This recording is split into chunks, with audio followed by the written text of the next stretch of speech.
ہمارے آقا و مولا حضور پر نور شافع یوم النشور صلی اللہ تعالیٰ علیہ وآلہ وبارک وسلم اپنے غلاموں کے ساتھ جب غزوہ خندق میں تشریف لے گئے اور نبی علیہ الصلوۃ والسلام نے خود بھی اپنے مبارک ہاتھوں سے خندق کھودی، اللہ اکبر، اور پھر خود اپنے مبارک ہاتھوں سے اپنے جسم مبارک پر مٹی کو بھی اٹھایا۔ اللہ رب العالمین نے بڑی تفصیل کے ساتھ اس غزوہ کو قرآن مجید میں بیان فرمایا۔ سورہ احزاب کے نام سے حزب کہتے ہیں ایک لشکر کو، اس کی جمع ہے احزاب، بہت سارے لشکر آ گئے۔ نبی علیہ الصلوۃ والسلام نے قبیلہ غطفان کے دو سرداروں کو بلایا، عیینہ بن حصن اور حارث بن عوف کو، اور یہ بعد میں دونوں مسلمان ہو گئے تھے، لیکن اس موقع پر رسول اللہ کے مقابلے میں آئے بیٹھے تھے اور 25,000 کا لشکر لے کر مدینہ پاک کا محاصرہ انہوں نے کیا ہوا تھا۔ جب یہ دونوں آ گئے تو نبی علیہ الصلوۃ والسلام نے ان دونوں کو فرمایا، ارأیتکما ان جعلت لکم ثلث تمر المدینۃ اترجعان بمن معکما۔ حضور نے فرمایا کہ میں آپ کو مدینہ پاک کی کل جو کھجوروں کی آمدنی ہوگی اس کا تیسرا حصہ میں تمہیں دے دیتا ہوں، اور یہ جو تم نے محاصرہ کیا ہوا ہے ان کو لے کر تم واپس چلے جاؤ۔ فقالا، ان دونوں نے کہا کہ نہیں، توتینا نصف تمر المدینۃ، مدینہ پاک کی جتنی کھجوریں ہوں گی اس کا آپ نصف دیں تو ہم واپس چلے جائیں گے، ثلث ہمیں قبول نہیں۔ فابا رسول اللہ ان یزیدہما علی الثلث، نبی علیہ السلام نے انکار فرمایا کہ ایسے نہیں ہوگا، تیسرا حصہ اگر لے کر تم یہ محاصرہ اٹھانا چاہتے ہو تو چلے جاؤ۔ فردیہ بذالک، کچھ دیر حضور کے ساتھ گفتگو کرنے کے بعد وہ دونوں راضی ہو گئے کہ ٹھیک ہے ہم ثلث کھجور لے لیتے ہیں، ہمارا معاہدہ ہو گیا تو ہم چلے جاتے ہیں اپنا لشکر لے کر۔ فاحضر رسول اللہ الصحیفۃ والدوات، نبی علیہ الصلوۃ والسلام نے کاغذ بھی منگوایا اور دوات اور قلم بھی منگوایا۔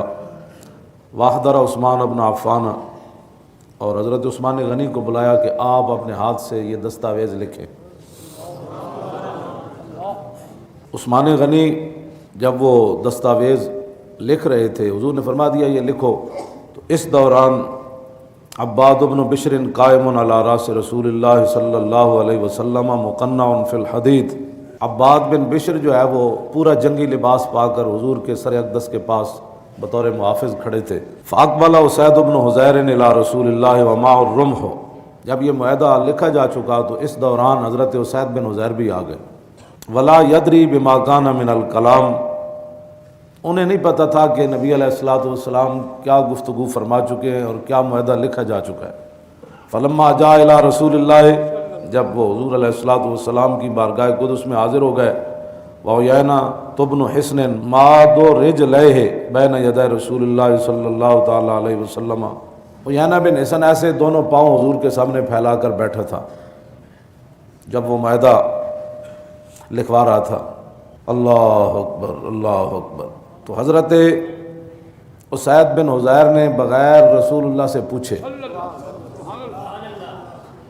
اور آپ کو یہ بھی پتہ تھا کہ خطرات کتنے ہیں، اور 25,000 کے مقابلے میں 1500 کھڑے ہیں، تو حضرت اسید بن حضیر نے یہ نہیں کہا کہ آج تھوڑی سی بات جو ہے نا وہ ناموس رسالت پر ہلکی کر دی جائے، کیونکہ حالات بالکل نہیں ٹھیک، آگ لگانے والی بات تھی، سردار تھا وہ۔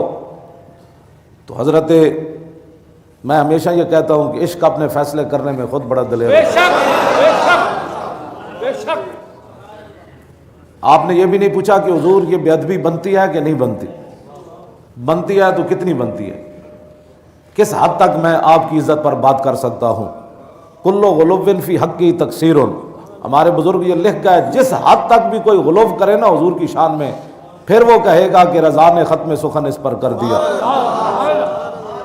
غلو ہے ہی کوئی نہیں، ہر کل غلو فی حقی تقصیر، جتنا بھی کوئی غلو کرے آخر کہے گا کہ میں نے کچھ بھی نہیں حضور کی شان بیان کی۔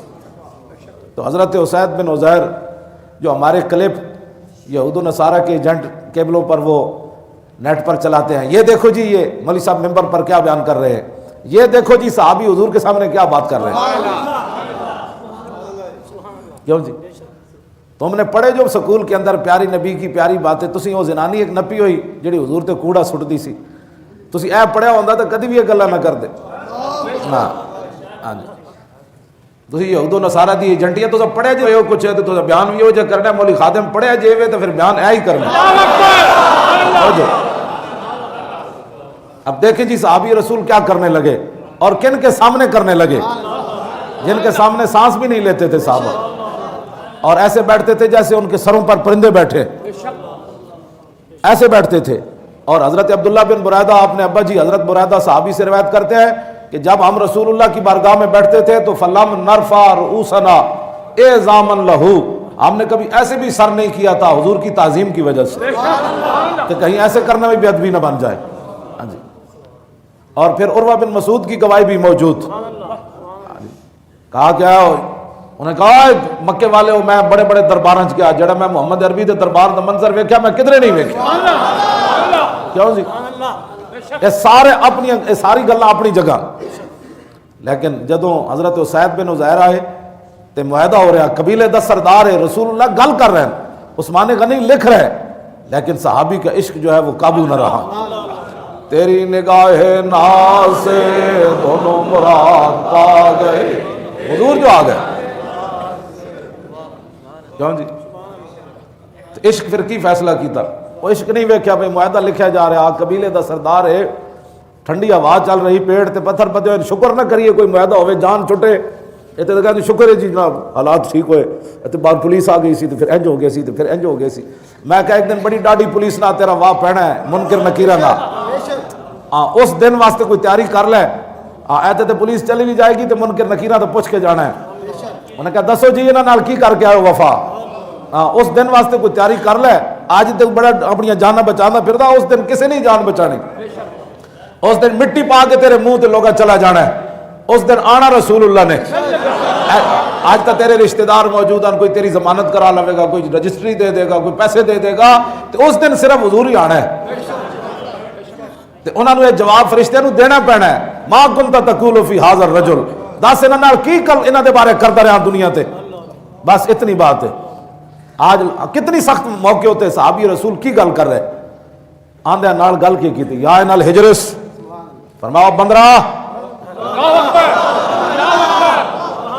کیوں جی فرماؤ بندرا, کیوں جی انسان اور بندر, یہ انسانیت بھی تو کوئی چیز ہوتی ہے. ولی صاحب کتنی سخت باتیں کرتے ہیں. میں کہ جی ہوں صحابی حضور کے سامنے گل کر رہے, تو میرے آقا نے نہیں فرمایا اوے اسید بن عزیر بندہ حوصلے سے بات کرتا ہے, تجھے پتہ نہیں میں معاہدہ کر رہا ہوں. میرے آقا بھی چاہتے تھے میرے غلام ایسی بات کرے.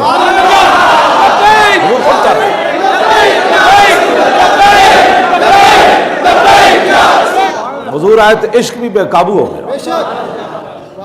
اما یا نال ہجرس, اما بندرا اتمد رجلیک بین یدی رسول اللہ, میں تو حضور کے سامنے لتاں لمیاں کیتی بیٹھا.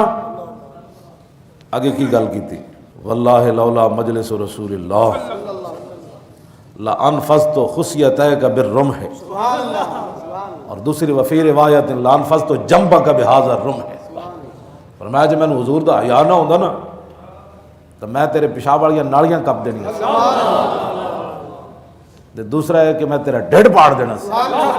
تینوں پتہ نہیں تو حضور کے سامنے لتاں لمیاں کیتی بیٹھا. آج جو مرضی تو اوکے کہتے نرم بات کرو, میں کو صحابہ نرم کیتی بات.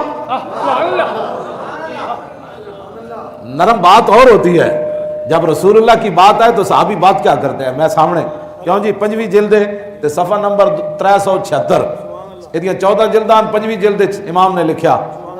کیوں جی ہاں لانفذ تو خصیت ہے کہ ترجمہ بھی نہیں ہو سکتا, میں ویسے پردے نال تقریر کر رہا ہوں. صحابی جڑی گل کی تھی, یعنی مولوی صاحب کو بات ہی کرنی نہیں آتی, یہ دین پڑے ہوئے ہیں. میں کہا یہ کی پڑے ہوئے ہیں. ان غلاموں کا یہ مسلک ہے کہ ناقص ہے کتاب. یہ جو غلام ہے نا امریکی اور جناب برطانوی غلام اور اپنے نفس کے پجاری اور رسول اللہ کے دین کے دشمن اور باغی, جن کو ان کا مسلک یہ ہے کہ قرآن اور حدیث ایسی باتیں کیوں نہیں بتاتی کہ رسول اللہ کے خلاف کوئی بات کرے تو مسلمان کہ نہیں اس کو بھی حق بنتا ہے بات کرنے کا. اسلام یہ ہے, نبی کی طرف کوئی پاؤں بھی کرے تو اسلام کہتا ہے اس کو ٹپ. آزادی اظہار رائے نے پتر